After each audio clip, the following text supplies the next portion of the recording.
মেয়েদের বিয়ের পরে কত পরিবর্তন আসে। একটা মেয়ে বাবার বাড়িতে এক গ্লাস পানি খেতে চায় না, সেই মেয়েটা বিয়ের পরে পুরোটা সংসার সামলিয়ে বাচ্চা কাচ্চা সামলিয়ে সুন্দর মতো সংসার করে।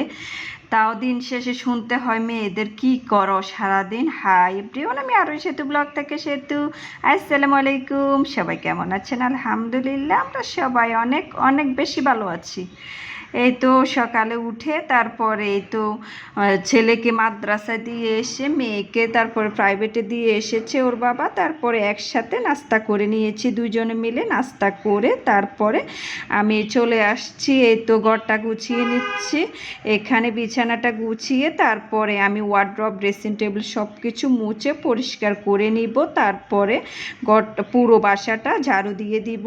এই তো আমার বিছানাটা গুছানো শেষ, তারপরে ড্রেসিং টেবিলও মোছা শেষ, এখানে ওয়ার্ড্রব সব কিছু মুছে পরিষ্কার পরিপাটি করে রেখে তারপরে ডাইনিংয়ে এসেছি নাস্তা করে, তারপরে একটু মুছে নিয়েছি আগে আমি, তারপরে একটু এখন হালকা করে আবার মুছে নিচ্ছি। উপরের ময়লাটা পড়েছে, যেহেতু বাসাটা রাস্তার পাশে অনেক ধুলাবালি হয়, কিন্তু ঢাকাতে অনেক ধুলাবালি, পুরো বাসাটার মধ্যে এত ধুলাবালি মুছতে মুছতে মনে হয় 3-4 বেলা মুছতেই হয়। এই তো সব কিছু মুছে পরিষ্কার পরিপাটি করে রেখে তারপরে আমি রান্না করব আর কি। এইখানে শোরেক তারপরে ওভেনের এক শোকেস সব কিছু মুছে পরিপাটি করে রাখবো এখন।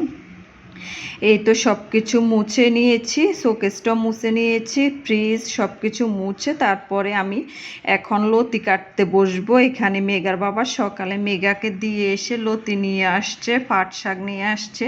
পাট শাকটা আমি আগে কেটে নিয়েছি অফ ক্যামেরায়, তারপরে লতিগুলো কেটে তারপরে আমি রান্নাতে চলে আসছি সব কিছু গুছিয়ে। এই তো এখানে আমি চাপা শুটকিটা শিলপাটায় বেটে নিয়েছি যেন কাটা না হয়, মানে লতি রান্না করব। এখানে পেঁয়াজ আর শুটকিটা দিয়ে ভালোভাবে নেড়ে ছেড়ে তারপরে আমি আদা রসুন বাটা দিয়ে দিব, একটু রসুন বাটাটা বেশি দিব যেহেতু লতি। আর এই তো এখানে আমি হলুদের গুঁড়ো, মরিচের গুঁড়ো, স্বাদ মতো লবণ সব কিছু দিয়ে ভালোভাবে কষিয়ে লতিটা আমি বসিয়ে দিব। সাথে পাতলা ডাল আর ভাত রান্না করা শেষ, আমি কিন্তু ফার্নিচারগুলো মুছতে মুছতে তারপর ভাত ডাল রান্না করে নিয়েছি, যেহেতু আমার ছেলেটার খাবার 12:30টায় দিতে হবে, তাড়াতাড়ি করে আমি রান্না করেছি। আর এইদিকে লতিটা বসিয়ে দিয়েছি পরে, আর সাথে রুই মাছের ভর্তা আর পাট শাক ভাজি করব, এটা আমি অফ ক্যামেরায় করে নিয়েছি।